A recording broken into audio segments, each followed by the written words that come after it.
ইবাদতের জন্য হন নাই। এটা একটা রূহের খোরাক।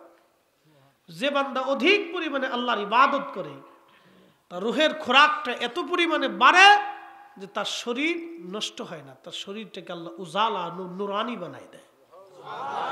একটু অদৃশ্য থেকে আল্লাহর পক্ষ থেকে খাবার আসে, এটা আমি বুঝাইতে পারবো না।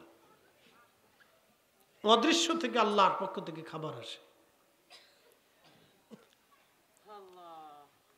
মোহতারাম, মনোযোগ দিয়ে,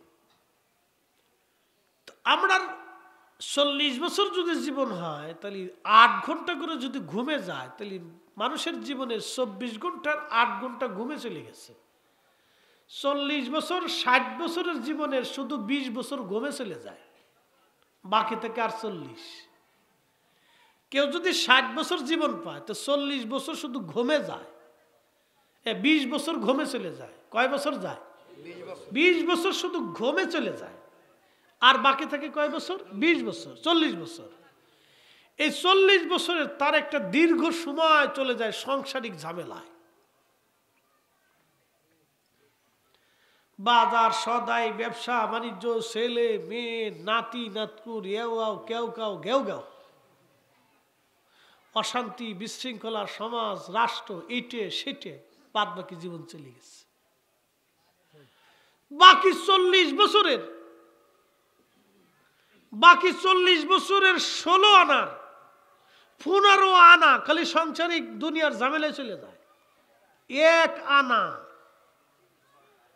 তাও সে যদি 5 ওয়াক্ত নামাজি হয়, রোজাদার হয়, হক হালাল মতো চলে, তাহলে বাকি 1 আনা আল্লাহর পথে চলে। বাকি 1 আনা আল্লাহর পথে চলে। এই সামান্য ইবাদত দিয়ে আল্লাহর জান্নাতের আশা কেমনে করবেন বলেন তো? এটা আমাদের জীবন, এই সামান্য জীবন। এই জন্য আল্লাহর কোরআনে আল্লাহ এক আয়াতে ওয়াজ করছেন, ইয়া আইয়ুহাল্লাযীনা আমানু লা তুলহিকুম আমওয়ালুকুম ওয়ালা আওলাদুকুম আন যিকরিল্লাহ।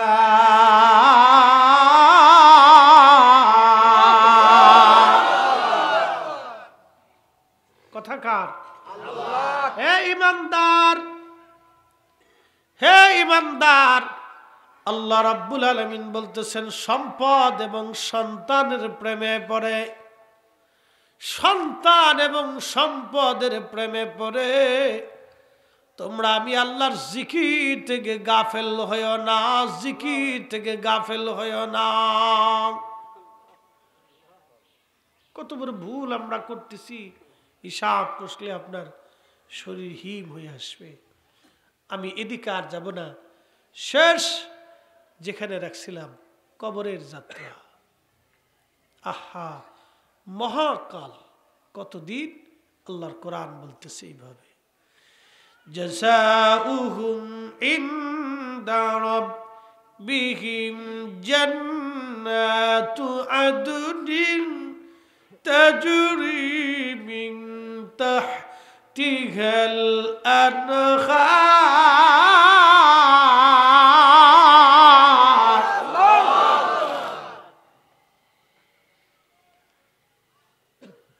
আনহারু খালিদিনা ফিহা আবাদা।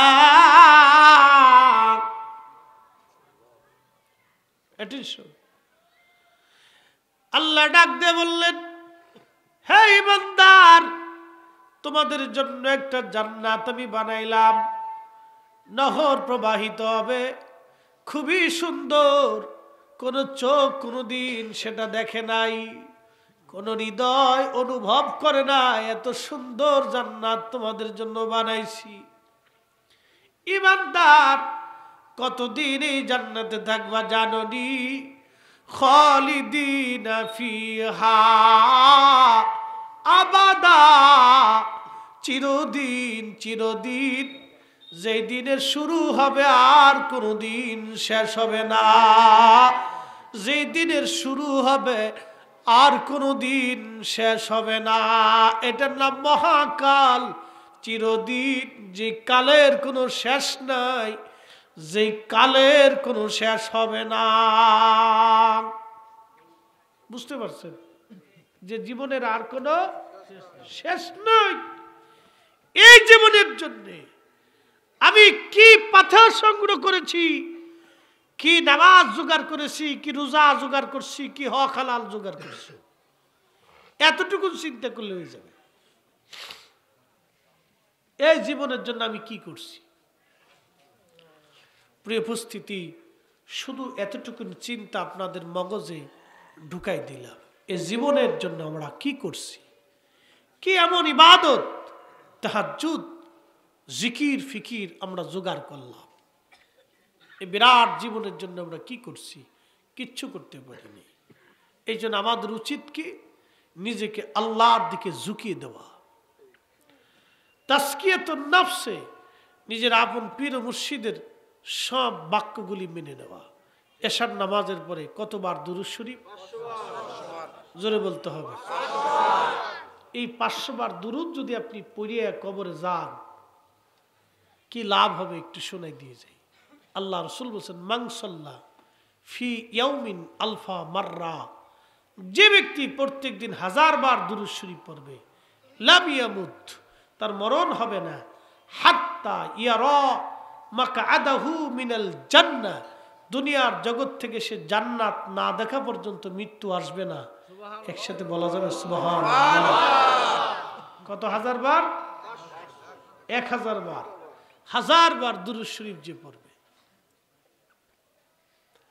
তো অধিক পরিমাণে দুরূদ যারা পড়বে, দুনিয়ার থেকে আল্লাহর জান্নাত দেখে তার মৃত্যু হবে। আর একটু জোরে একসাথে বলেন আল্লাহু আকবার। তাহলে দুরূদ দরকার আছে? পড়বেন, বেশি বেশি পড়বেন। ঘরে ঘরে নবীর মিলাদ, দোয়া, কোরআন খতম দিবেন। হুজুর বেদাত, ও বেদাতের ফতোয়ার গোষ্ঠী কিলেন। বলে হুজুর কারণ কি? গোষ্ঠী কিলেইতে হবে কি জন্য? এই সমস্ত ফতোয়া মানার টাইম আমরা নাই। বলে কারণটা কি? কারণ বুঝাইতেছি আপনাদেরকে, যে মরহুম কবরে চলে গেছে, তাকে জিজ্ঞাসা করেন কবরের জীবনটা কেমন। বিরাট ভয়াবহ। কেমন ভয়াবহ? আপনাদের এই এলাকার গোরস্থান আছে না? গোরস্থানের বয়স কত?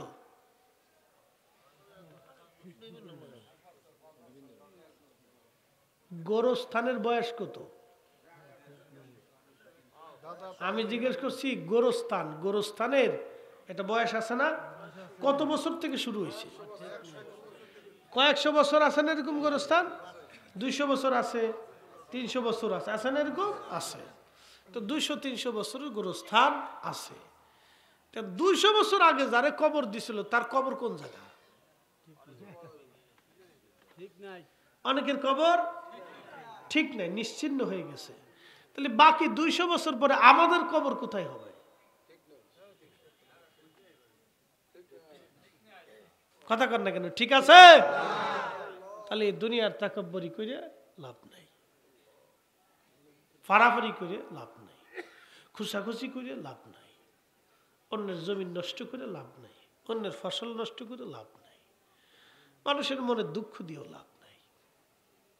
কোনো ফায়দা নেই, কোনো ফায়দা নাই। একবার সহজ ভাষায় আপনাকে বুঝাইলাম। বাকি 200 বছর পরে আমাদের কবর নিশ্চিহ্ন। দোয়া করার মতো কবরের পাশে দাঁড়ানোর কেউ থাকবে না।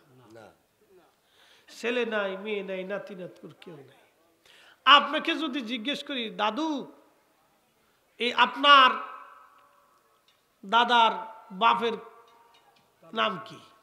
আপনি বলছেন যে দাদার বাপ দিয়ে আমি কি করব? তার নাম দিয়ে তার পরিচয় দিয়ে আমার তো দরকার নাই। বলে তার কবর কোন জায়গা আছে? গোরস্থানে দিয়েছিল এক জায়গা আছে, গোরস্থানে রাখছিল এক জায়গা আছে। কে? দাদার বাপ। তার মানে দাদার বাপের প্রতি আপনার কোনো ফিলিংস নেই। আপনি ইন্তেকাল করবেন, আপনার ছেলে কিছুদিন মনে রাখবে। তাও যদি ছেলে নামাজ রোজা জিকির আজগার করে, তাও একটু দোয়া খায়ের আব্বার কথা মনে পড়বে। আর যদি বেনামাজি হয় তো আর কিছু শেষ। আচ্ছা, নাতি আরে তোর দাদার কবর কোথায়? কই যে আব্বার কবরের পাশে আছে, ওই রাখছে। দোয়া করিস? সময় পাইলে করি। যে একটা গান আছে, সময় পাইলে ভালোবাসিও। তো নাতি নাত করে হলো সময় পাইলে দাদার কথা মনে পড়ে, সময় না পাইলে আর মনে থাকে না। কি কথা করলা, বুঝে যান। এরপরে পুঁতি যখন আসবে তখন আপনার কবরের চিহ্নও নাই। প্রয়োজনে ওইটা ভাঙ্গি দিয়ে যদি দুটো গাছ লাগাইতে পারে তাও চেষ্টা করবে। শেষ, পারাপারি করে কোনো লাভ নাই। যেই সন্তানের জন্য হারাম খাবেন 4 পয়সা দাম নাই। যেই সন্তানের জন্য সুদ ঘুষ করে জমি জমা বাড়ি গাড়ি করবেন 4 পয়সা মূল্য নেই। যারা এগুলি করে যায় তারা বুকা, বুঝে না ওর আখিরাত নষ্ট। ও বুঝে না বুকা, চরম ধোঁকা নিয়ে দুনিয়ার থেকে সে চলে যাবে। বিরাট বড় ধোঁকা নিবে, ধোঁকা ধোঁকা। করোনা এসে মানুষকে বুঝাই দিয়ে গেছে যে ধোঁকা কি জিনিস। কত বাবা কোটি কোটি টাকার মালিক ছেলে করোনার ডরে বাবার জানাজাতেও গেছে না। এই করোনা এসে বুঝাই দিয়ে গেছে দুনিয়াটা ধোঁকা, মিথ্যা। এটা আপনাকে ধোঁকা দিবে, এটা আপনাকে ধোঁকা দিবে, ধোঁকা।